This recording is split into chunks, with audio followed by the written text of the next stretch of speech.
Bismillahirrahmanirrahim. Assalamualaikum warahmatullahi wabarakatuh. Alhamdulillahirabbil alamin wassalatu wassalamu ala asyrafil anbiya'i wal mursalin wa ala alihi wa sahbihi wasallam ajma'in. Qala Allah Subhanahu wa ta'ala fil Qur'anil Karim wa huwa asdaqul qailin. Inna nahnu nazzalna dzikra wa innahu lahafizun. Shadaqallahul azim.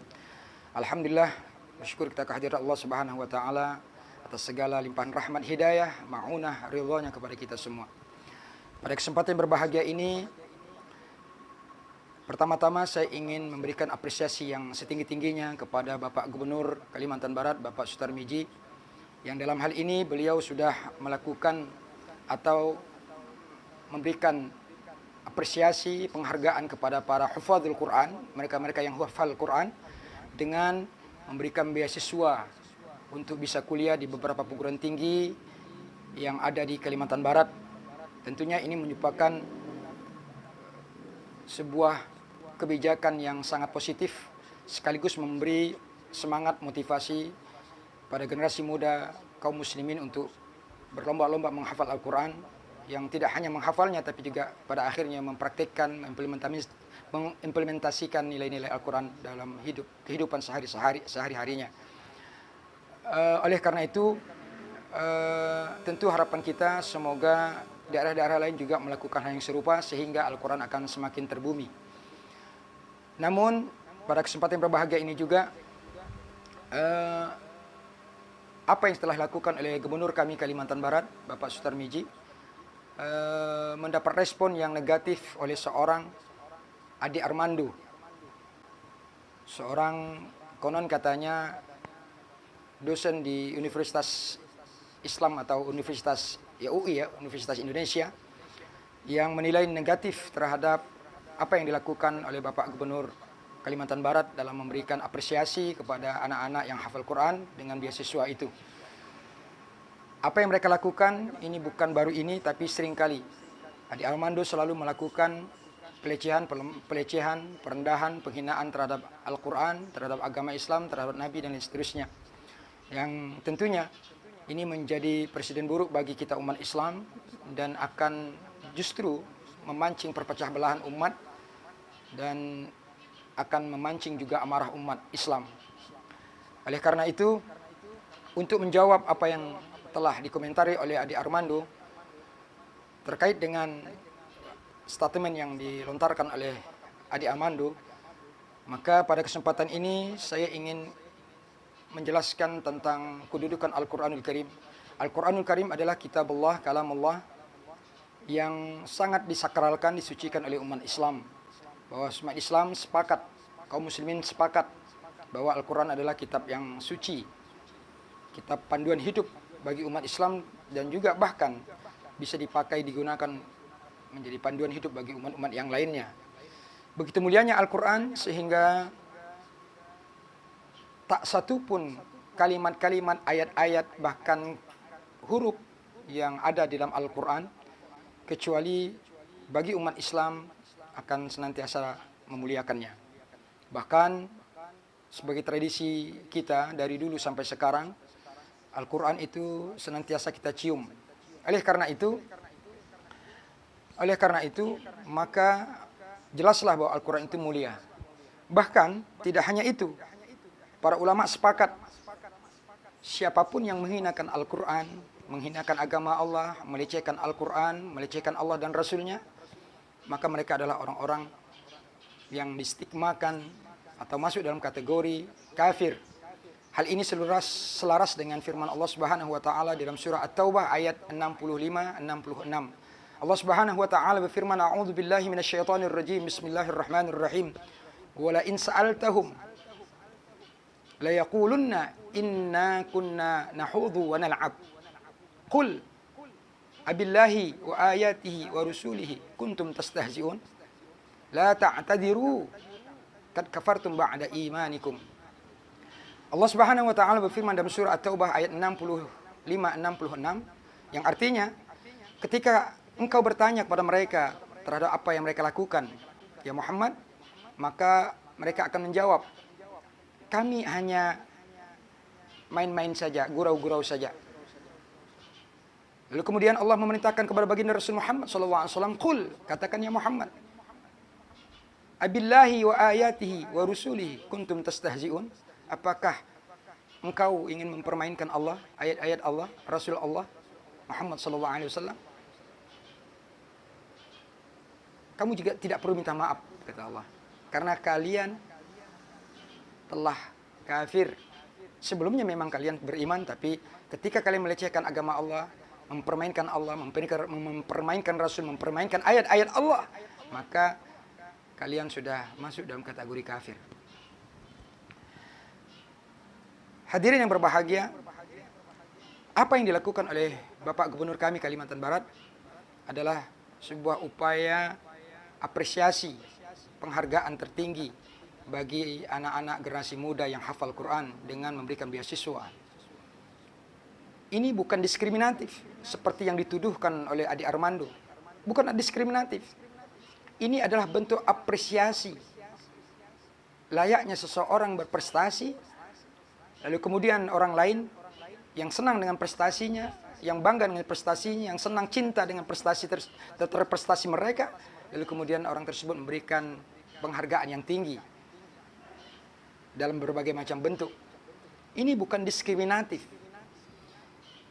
Oleh karena itu, apa yang disampaikan oleh Adi Armando justru tidak menggambarkan seorang sosok pendidik, seorang sosok yang cinta dengan Al-Quran, seorang sosok yang bangga dengan agamanya kalau memang dia adalah seorang muslim.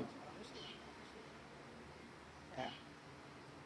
Ini adalah sebuah perilaku, perbuatan atau perkataan yang tidak mencerminkan itu semua dan akan memancing amarah umat Islam. Ya. Ini bukan diskriminatif. Sekali lagi, ini bukan diskriminatif. Terlebih ketika bicara dalam konteks otonomi daerah. Dan pihak-pihak kampus yang bekerja sama atau yang ikut bekerja sama terhadap tawaran yang diberikan oleh Pak Gubernur, ada suatu tindakan yang positif. Perlu kami sampaikan bahwa Al-Quran itu adalah kitab suci. Bahkan salah satu kemujizatan Al-Quran itu sendiri adalah mudah dihafalkan. Mudah dihafalkan dan mudah dipahami. Bahkan umat Islam, anak-anak kita, bahkan di usia 6 tahun, 7 tahun ada yang sudah hafal 30 juz. Lengkap dengan titik komanya, wakaf-wakafnya. Ya. Kalaulah bukan Al-Quran itu bukanlah mukjizat atau bukanlah itu sebuah mukjizat dari Al-Quran, maka kiranya mustahil akal sehat bisa mencerna itu. Ya. Ya mungkin kalau kita boleh sandingkan dengan kitab yang lain, silakan mereka menghafal. Dan juga kita tidak akan pernah marah kalau kemudian ada satu daerah atau kepala daerahnya memberikan apresiasi bagi siapa saja yang hafal dengan kitab, katakanlah Injil atau apa saja, untuk diberikan penghargaan apresiasi. Kita tidak pernah marah. Oleh karena itu, sekali lagi saya mengingatkan kepada saudara Adi Armando, cukuplah. Anda telah sering dan banyak membuat umat Islam kecewa. Anda selalu banyak merendahkan, melecehkan umat Islam, agama Islam, bahkan Allah dan Rasulnya. Ya. Ini yang perlu Anda pahami. Bertobatlah Anda kepada Allah. Jika tidak, maka Anda akan diazab oleh Allah. Bahkan di suatu riwayat dari Imam Bukhari, ada seorang Nasrani yang ketika itu masuk Islam, tapi pada akhirnya dia kembali pada agamanya. Dia selalu membaca surah Al-Baqarah, surah Al-Imran, bahkan dia selalu menulis ayat-ayat karena tulisannya bagus, diberikan oleh baginda Rasul. Suatu ketika dia berkata, ketika dia sudah kembali ke agama mereka, murtad, mereka mengatakan gini, Muhammad itu tidak lebih ngerti kecuali dari apa yang sudah aku tulis. Subhanallah. Tidak ditunggu oleh Allah azab akhirat. Di dunia dia dapatkan azabnya. Dia meninggal dunia, dia mati. Mati. Lalu kemudian dikuburkan. Di saat dia dikuburkan, mayatnya ditolak oleh bumi, terkeluar, terangkat. Sampai-sampai orang Nasrani ketika itu curiga, jangan-jangan ini Muhammad yang melakukan, menggali mayatnya. Lalu kemudian dimakamkan lagi, ditanam lagi. Ketika ditanam lagi, besoknya dengan tanaman atau lubang yang lebih dalam, terbongkar lagi. Sampai yang ketiga, ditanam lebih dalam yang sekiranya tak masuk akal orang bisa menggalinya. Subhanallah, masih saja bumi tidak mau menerima jasad ini orang. Itulah bentuk azab yang Allah berikan. Lalu kemudian barulah orang-orang Nasrani yang lainnya mengakui bahwa ini bukanlah perilaku Muhammad, tapi ini adalah karena mereka sadar bahwa bumi tidak menerimanya. Apa artinya? Allah memberikan azab. Allah memberikan peringatan. Bukan lagi peringatan, azab. Oleh karena itu saya mengajak sobatku Adi Armando, bertobatlah kepada Allah sebelum ajal tiba menjemputmu. Sudah banyak statement yang kau keluarkan yang menyakiti umat Islam, melecehkan agama Islam, umat Islam, dan seterusnya. Terlebih sayang, Anda ada seorang dosen. Kalau Anda ingin prestise, masih banyak cara lain untuk dapatkan prestise itu. Andai pun Anda ingin prestise, tapi saya yakin Anda khilaf. Bertobatlah kepada Allah. Ya? Bertobat ya. Kalau tidak, maka tunggu. Tidak perlu sampai setahun. Mungkin dalam jangka seminggu, 2 minggu, sebulan, 2 bulan, azab Allah akan mendatangimu. Kamu akan diazab oleh Allah. Semoga Allah bukakan pintu taubat untukmu. Jikapun tidak, semoga Allah azab dirimu secepat mungkin, dan kami umat Islam menyaksikan bagaimana azab yang menimpa dirimu, wahai Adi Armando. Dan ingatkan juga teman-temanmu yang lain. Terima kasih. Assalamualaikum warahmatullahi wabarakatuh.